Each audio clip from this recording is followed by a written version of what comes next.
Nah ini kan kalau ngaji saya menyinggung, yang salah tidak saya, sing ngongkor ngaji sopo. Saya makanya saya santai saja. Sampean kecewa malah bagus lah, karena tidak ngel-ngelo saya lagi. Saya dalam hal ini itu anut mazhabnya Imam Syafi'i. Imam Syafi'i itu saya punya kitab namanya Diwanus Syafi'i. Itu kalau orang tidak senang itu paling bagus menurut saya. Pak Imam Syafi'i separuh kampung tidak senang jenengan. Ya bagus lah. Kalau nggak senang tidak akan utang duit, nggak pinjam mobil. Wong nggak senang itu kan nggak mungkin pinjam uang. Saya pernah ketemu seorang bupati cerita ini. Nggak perlu saya sebut. Bupati aktif. Setelah saya cerita ini, terus Gus saya ingin ketemu jenengan 4 mata. Setelah ketemu saya lucu. Saya akan cerita. Di antara wasiat bapak saya itu unik Pak. Ngelola wong gedeng enak, sing ribet itu ngelola wong seneng. Jadi ngelola orang benci itu mudah. Yang ribet itu ngelola orang seneng. Itu mahal sekali. Itu dulu saya tidak paham. Bareng kenal wong seneng ngel-ngelno. Nah sing ra seneng kan sudah selesai. Akhirnya Imam Syafi'i itu separuh kampung ini tidak seneng jenengan. Ya bagus lah. Mereka tidak akan utang saya, minta tolong saya. Artinya orang dulu itu jadi yang seneng dikelola untuk teman kebaikan, yang nggak seneng dianggap menjadi harga itu murah. Singkat cerita terus bupati ini datang ke saya cerita. Yang jelas nggak bupati Rembang, ya ada cerita di bawah beduk. Cerita, iya Gus. Rival politik saya ketika saya kalahkan itu selesai. Mitra politik nanti saya kira berber. Jadi orang dulu itu segampang itu ngelola kehidupan. Artinya yang seneng ya penting, kita butuh mitra. Yang gedeng ya nggak apa-apa lah.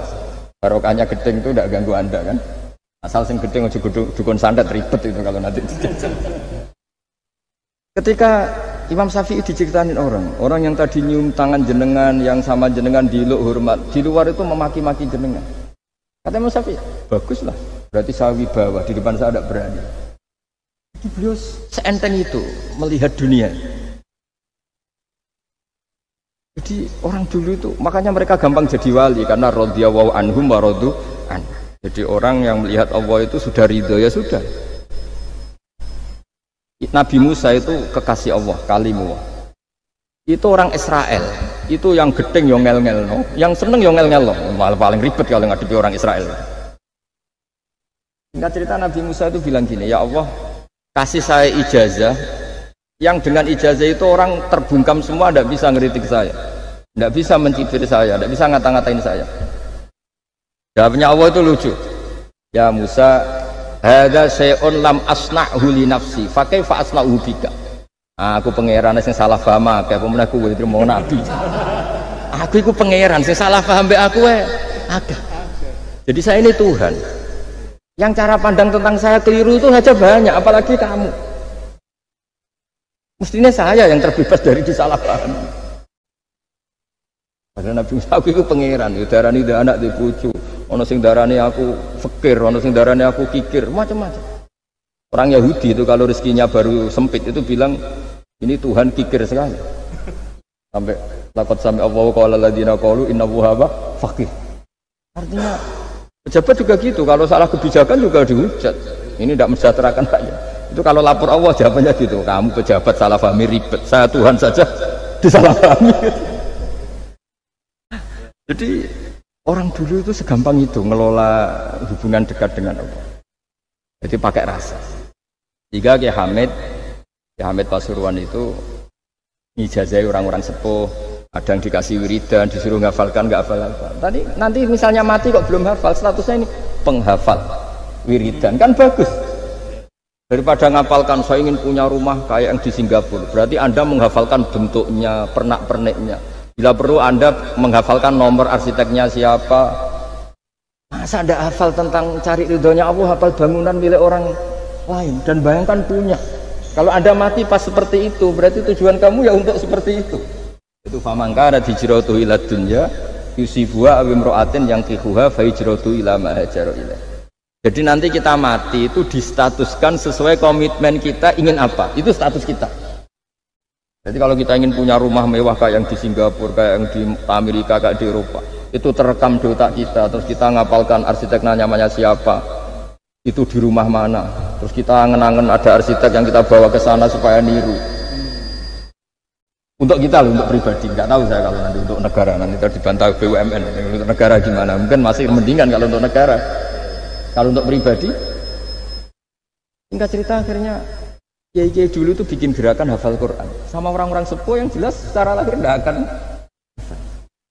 Tapi butuhnya adalah ini sudah punya perjalanan menuju ini. Menuju ini yang nanti menjadi status. Jadi misalnya Pak Imam ini PJ Rembang beberapa kali ngaji misalnya. Statusnya gitu. Ini ngaji sama Gus Baha, ini ngaji sama siapa. Ditulis. Dan itu statusnya karena keinginannya memahami itu. Ya dunia sambil lewat saja. Tapi kalau kebalikannya, urusan dunia detail, arsiteknya siapa, bangunan gini habis berapa, kalau kurs rupiah berapa, untuk pribadi. Itu detail. Pas urusan ngaji sekenanya, kadang sampai punya guru aliran sesat apa nggak tahu karena pas urusan akhirat sekenanya, akhirnya ya sedapatnya. Ternyata ada guru, ada kiai tapi dukun. Saking sekenanya urusan akhirat, tapi kalau urusan dunia makanya banyak orang ditipu oknum ya, oknum yang sebenarnya agak kiai tapi ngaku kiai, sebenarnya dukun. Itu saya kadang ya senengnya itu betapa mereka diingatkan urusan dunia nggak pernah ketipu, kok urusan akhirat ketipu. Berarti apa? Urusan dunia detail, urusan akhirat nggak detail. Sampai dukun bermacak kiai saja sudah bisa nipu. Sementara kontraktor asing yang mau nipu tidak bisa karena dia ngerti detail jejak rekamnya apa gitu. Tapi kalau nyari kiai kenanya ini tidak nyindir, ngomong fakta. Ya, cobalah itu diangen-angen lagi. Terus ini yang terakhir, ini khusus pada teman-teman saudara-saudara kita yang nangani khatamannya Gusme. Saya tadi ngasih naskah ke Pak Aryo supaya sampai ke beliau-beliau. Saya yakin beliau-beliau sudah punya, tapi supaya ini tambah mantap bahwa kita saling menguatkan. Ini saya baca ya, ini kitab yang dipakai referensi tim lajnah penerbitan mushaf Arab Saudi dan seluruh dunia, termasuk saya. Jadi tradisi khataman kita, tadi kan kita bicara khataman. Ya saya ulang lagi, tradisi khataman kita itu kan justru ditutup dengan wa ulaika humul muflihun. Ya. Jadi tidak minal jinnati wan nas, tapi diakhiri wa ulaika humul muflihun. Jadi khataman kita misalnya minal jinnati wan nas, biasanya yang baca Quran terus baca Fatihah, terus awal Baqarah sampai wa ulaika humul muflihun. Nah tujuannya adalah supaya kalau khatam itu memulai lagi. Ya kalau langsung an-nas minal jinnati wan nas berarti dia bangga dengan berakhirnya baca Quran. Pertanyaannya, dengan Anda ketemu Allah, seneng ya jagungan mau aku sebar. Betapa buruknya kita jadi hamba. Kayak kita dulu ketika ngaji, nah baru hore ngajinya wis bar, berarti nganggep guru problem. Makanya bangsa Indonesia itu ya agak lambat pinter, karena sekolah juga ada anggap problem. Pas masuk merengut, waduh sekolah. Pas bubar seneng, waduh sekolah. Jangan-jangan kita sholat juga gitu, ono adzan, waduh wis adzan. Jadi ini belum makam wakuroto ini bis sholat, padahal cirinya orang baik itu menikmati sholat itu. Ciri utama suka ilmu ya nikmati pelajaran, enggak ini pelajaran bareng guru, waduh udah gitu matematika lagi, waduh. Nah, kita baca Quran harusnya asik karena di situ munajat sama Allah. Ketika selesai harusnya nyesal, waduh baru asik sama Allah kok sudah selesai. Dan Allah punya alasan untuk menyalahkan kita karena kita misalnya baru seneng-senengnya pacaran misalnya, kan tidak mau akhir. Kenapa pas seneng Allah seneng berakhir? Nanti kalau kamu ditanyakan gitu tidak bisa jawab. Nah, pakai analogi itu makanya jangan pernah merasa akhir kalau baca Quran. Minal jinnati wan nas, terus baca Fatihah, terus memulai lagi. Wa ulaika humul muflihun. Sebagai bukti ya Allah, ini khataman sementara. Tapi saya akan berlanjut lagi, terus dimulai betul. Jika ijazah kiai-kiai kuno kalau orang haji atau umroh Itu supaya kuat haji lagi. Kalau ijazah Kiai Kuno itu sederhana. Disuruh ngomong gini, "Bah, Ka'bah, ini saya mau pulang, nilai rumah. Nanti kesini lagi." Kayak gitu. Sudah, Pak. Jangan setelah selesai ibadah haji seneng karena mau pulang. Berarti ibadah dianggap problem, rumah dianggap segala-galanya. Jadi itu ada filosofinya. Nah, ternyata tradisi seperti itu mudawwan. Mudawwan itu dibukukan.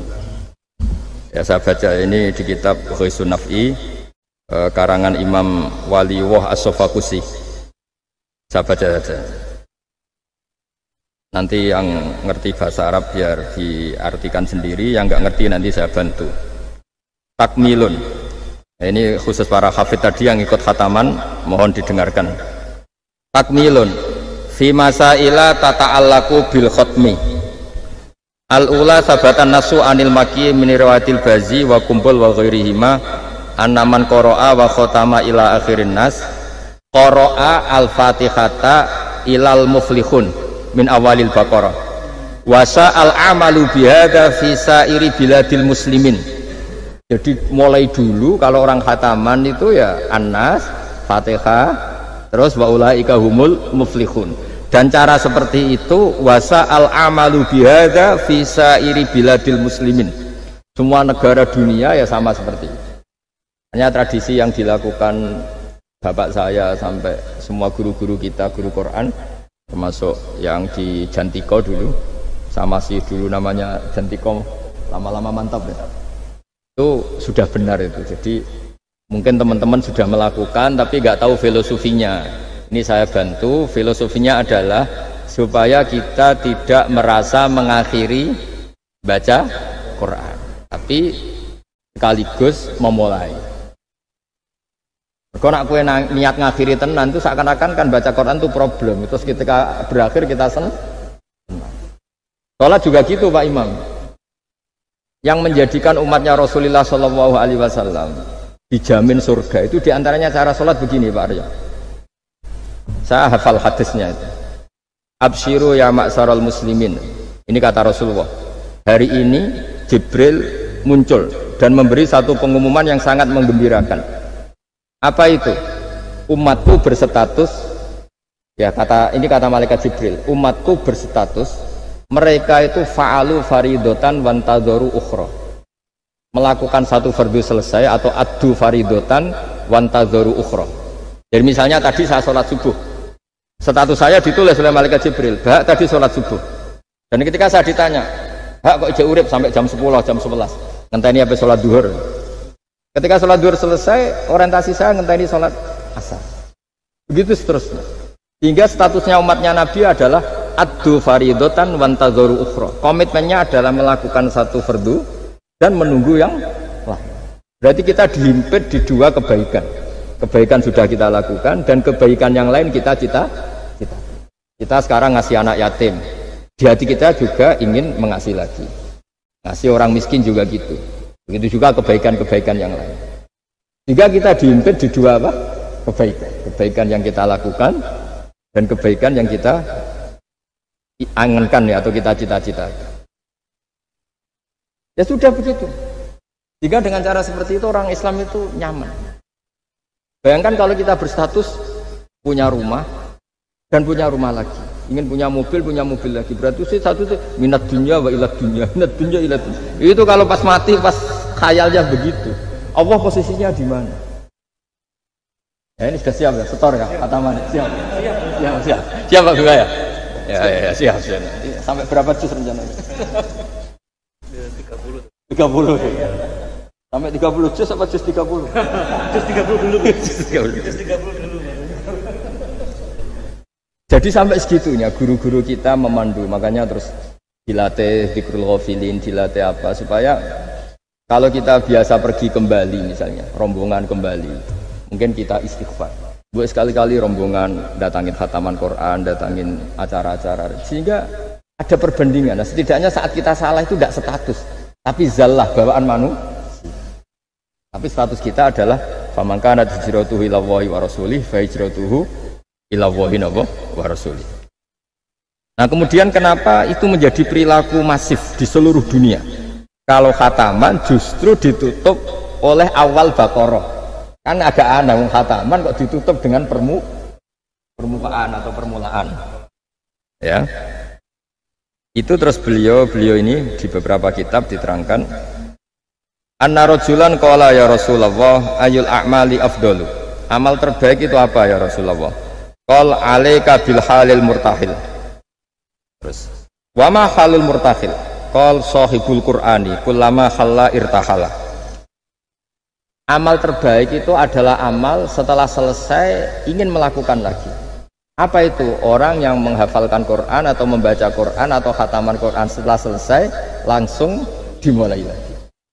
Nah, ini di sini diartikan kullama faragha min khutmatin syara'a fi ukhra. Jadi satu khataman selesai kemudian lanjut lagi.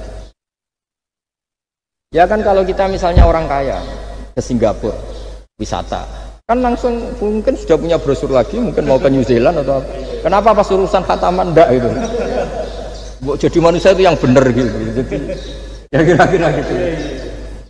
Jadi ini teman-teman yang sedang khataman bahwa perilaku Anda sudah benar. Memang mulai dulu zaman Rasulullah SAW sampai sekarang memang justru khataman itu ditutup dengan wa ulaika humul muflihun sebagai bentuk komitmen kita bahwa kita ingin memulai lagi, bukan berakhir di itu. Nah, saya kira demikian. Assalamualaikum warahmatullahi wabarakatuh.